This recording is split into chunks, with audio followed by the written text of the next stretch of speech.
Assalamualaikum warahmatullahi wabarakatuh. Hai sahabat ceria, bagaimana kabar kalian hari ini?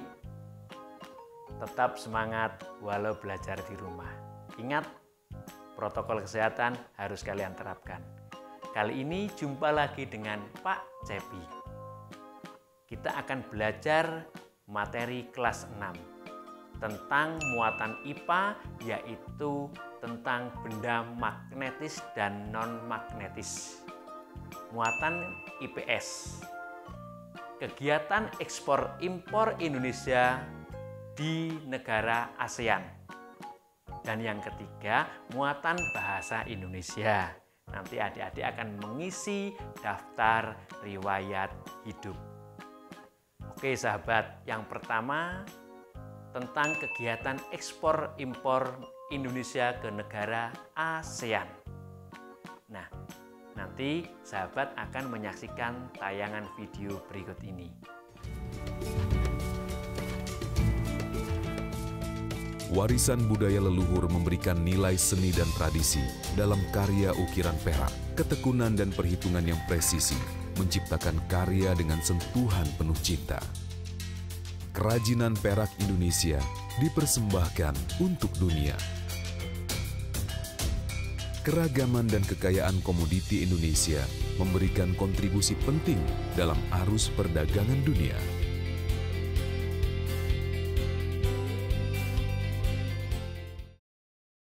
Sudah tahu sendiri bahwa sekitar 15 triliun rupiah dikeluarkan atau disiapkan oleh Bulog ini untuk bisa memasukkan beras dari Vietnam, kemudian Thailand, juga dari Pakistan, nanti akan masuk di Indonesia sebanyak 281.000 ton. Ini benar-benar harus dilakukan pemantauan secara serius oleh pemerintah. Sahabat ceria, di sekitar kita banyak jenis usaha. Jenis usaha tersebut banyak membutuhkan alat-alat produksi. Nah, pertanyaannya, apakah alat-alat produksi itu berasal dari Indonesia? Nah, sahabat, dari tayangan tadi coba sahabat tulis beberapa pertanyaan tentang tampilan yang tadi barusan sahabat saksikan. Sahabat, dari beberapa pertanyaan yang sahabat tulis, coba fokus ke pertanyaan dari mana alat-alat produksi itu berasal. Apakah dari Indonesia, apakah dari luar negeri? Iya, betul sekali sahabat. Jadi alat-alat produksi tadi banyak yang berasal dari luar negeri karena secara teknologi belum bisa dibuat di Indonesia. Nah, ini sahabat, ini adalah beberapa barang ekspor dan impor Indonesia ke dan dari negara ASEAN. Sahabat ceria, dari ulasan tadi kita akan tahu peran Indonesia di kancah ASEAN, khususnya di bidang ekonomi, yaitu apa adik-adik? Iya, melakukan kegiatan ekspor dan impor ke dan dari negara ASEAN. Nah, ini sahabat, ini barang hasil produksi yang diekspor dan diimpor oleh Indonesia.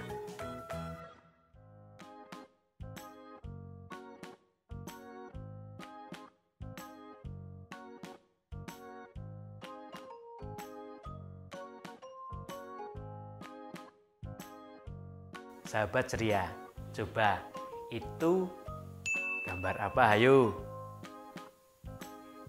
Salah satu produk impor di Indonesia yang ada di pasaran. Nah, betul sekali, gambar jarum pentol. Apakah jarum tersebut dapat ditarik magnet? Untuk mengetahuinya, kita kali ini akan melakukan percobaan menentukan benda magnetis atau benda yang dapat ditarik magnet dengan benda non-magnetis atau benda yang tidak dapat ditarik magnet. Sahabat, Untuk melakukan percobaan, siapkan magnet yang ada di rumah sahabat. Kemudian benda-benda yang ada di sekitar sahabat. Nah, nanti untuk benda-bendanya Pak Cepi berikan ya, Pak Cepi sebutkan untuk nanti kalian cari benda-benda tersebut. Sahabat, sebelum melakukan percobaan, kita melakukan prediksi dulu. Kira-kira benda ini ditarik magnet tidak ya? Benda ini ditarik magnet tidak ya? Nah, kita berprediksi. Oke, silahkan kalian tulis prediksi-prediksi kalian. Alat bahan sudah disiapkan, prediksi sudah dilakukan. Tiba saatnya sahabat melakukan percobaan. Oke, untuk memandu percobaan yang nanti sahabat lakukan, Pak Cepi akan menampilkan video tentang percobaan menentukan benda magnetis dan non-magnetis. Nah, sahabat saksikan ya. Metode. Siapkan semua benda ini, kemudian sentuh satu persatu dengan magnet batang. Paku besi, paku payung, dan klip kertas dapat ditarik oleh magnet batang. Sedangkan sendok perak, buku, kursi kayu, dan misar plastik tidak dapat ditarik oleh magnet. Kesimpulan, paku besi, paku payung, dan klip kertas merupakan bahan magnetis. Sedangkan yang lainnya bukan bahan non-magnetis. Tara, sudah melakukan percobaan? Apakah hasilnya sama dengan prediksi yang adik-adik lakukan sebelumnya, yang sahabat lakukan sebelumnya? Coba dicocokkan.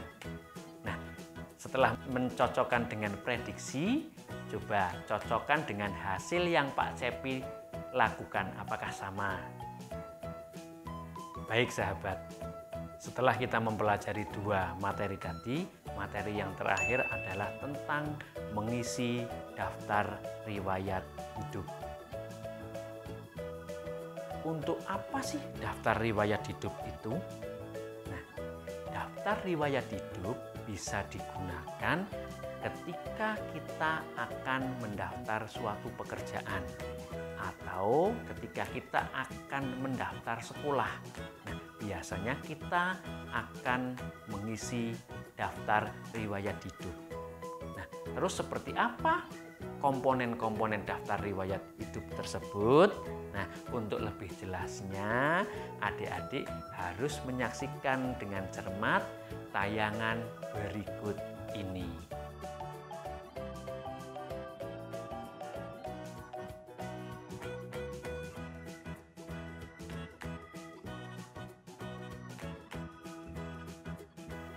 Iya, betul sekali. Ada 3 komponen pokok dalam sebuah daftar riwayat hidup. 1. Data pribadi.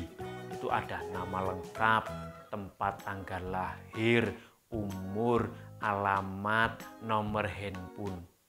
Yang kedua, ada data pendidikan.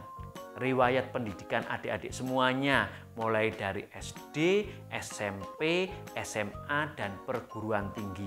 Nah, yang ketiga ada data riwayat pekerjaan. Nah, kalau adik-adik daftar riwayat hidup ini untuk mencari pekerjaan, biasanya di komponen yang ketiga diminta itu daftar riwayat pekerjaan yang pernah adik-adik punya.